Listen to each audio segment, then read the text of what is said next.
जब हम महिलाओं को बराबरी का हक देने की बात करते हैं तो बहुत ऐसे लोग हैं जिनके पेट में मड़ोर होने लगती है। हालांकि भीड़ और सोशल मीडिया में लोग अक्सर महिलाओं के हक की बात करते हैं।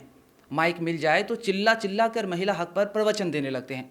लेकिन वक्त जब इन चीज़ों को अमली जामा पहनाने की आती है तो सभी प्रवचन और भाषणबाजी धड़े के धड़े रह जाते हैं। महिला का दमन, उनके साथ अत्याचार और उनका अपमान तो कई तरह से होते रहे हैं, लेकिन आज हम एक खास जगह और लोगों की बात करेंगे।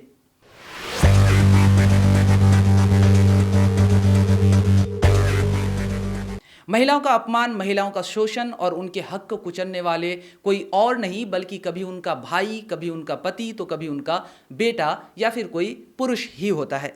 बिहार में कुछ ही दिनों में पंचायत चुनाव की घोषणा होने वाली है, इसीलिए हम इसी संदर्भ में बात करेंगे। महिलाओं को सामाजिक दृष्टिकोण से आत्मनिर्भर और मजबूती के साथ राजनीति में उनकी बराबरी की हिस्सेदारी सुनिश्चित करने के लिए बिहार सरकार ने साल 2006 में 50% का आरक्षण दिया। यानी चुनाव से पहले क्षेत्रवार यह तय कर दी जाती है कि कहां कहां से सिर्फ महिलाएं ही चुनाव लड़ने के लिए उम्मीदवार बन सकती है। जानकारी के लिए बता दें कि पंचायती राज व्यवस्था में महिलाओं को 50% का आरक्षण देने वाला बिहार भारत का पहला राज्य है। पंचायती राज व्यवस्था में महिलाओं को पुरुषों के बराबर हक दी गई ताकि गांव की सरकार चलाने में महिलाएं भी बराबर की हिस्सेदार हों, महिलाओं को भी सामाजिक न्याय मिले, उनका भी आत्मसम्मान बढ़े। लेकिन होता क्या है, अक्सर देखा जाता है कि जिस महिला के नाम पर चुनाव लड़ी जाती है उन्हें आम लोगों से मिलने तक नहीं दी जाती है। प्रचार प्रसार परिवार का कोई पुरुष कर रहा होता है।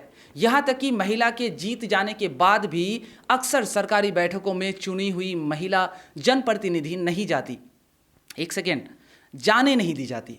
और अगर महिला हिम्मत करके तमाम बंदिशों को तोड़ते हुए अपने अधिकारों के लिए चुनाव लड़ने लगती है तो समाज में कौतूहल का विषय बन जाता है। लोग तरह तरह के तानाकशी शुरू कर देते हैं। लोग कहते हैं अब इतने बुरे दिन आ गए कि एक महिला के पीछे हम लोग चलेंगे, एक महिला के पास फरियाद लेकर जाएंगे। वहीं जीती हुई महिला को लीड ना करने देने वाले लोग अलग ही दलील देते हैं।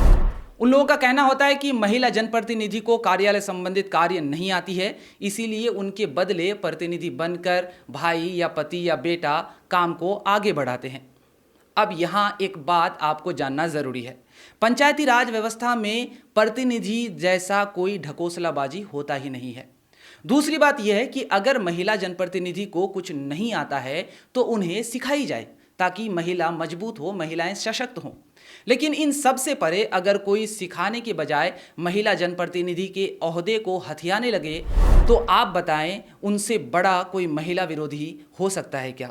उनसे बड़ा कोई अत्याचारी हो सकता है क्या? दोस्तों, असलियत किसी से छिपी नहीं है, इसलिए पंचायत चुनाव को देखते हुए ऐसे वीडियो बनाने पड़ रहे हैं। मैं उम्मीद करता हूं कि ऐसे शोषणकारी, दमनकारी लोगों से आप जरूर पूछेंगे कि प्रतिनिधि कहलाने का हक उन्हें किसने दिया।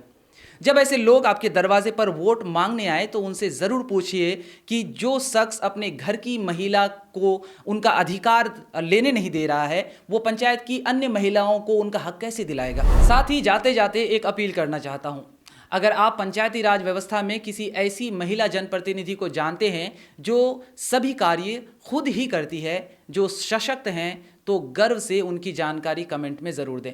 साथ ही इस मामले में आपके पंचायत का क्या हाल है उसके बारे में भी कमेंट में ज़रूर बताएं। बहुत बहुत शुक्रिया।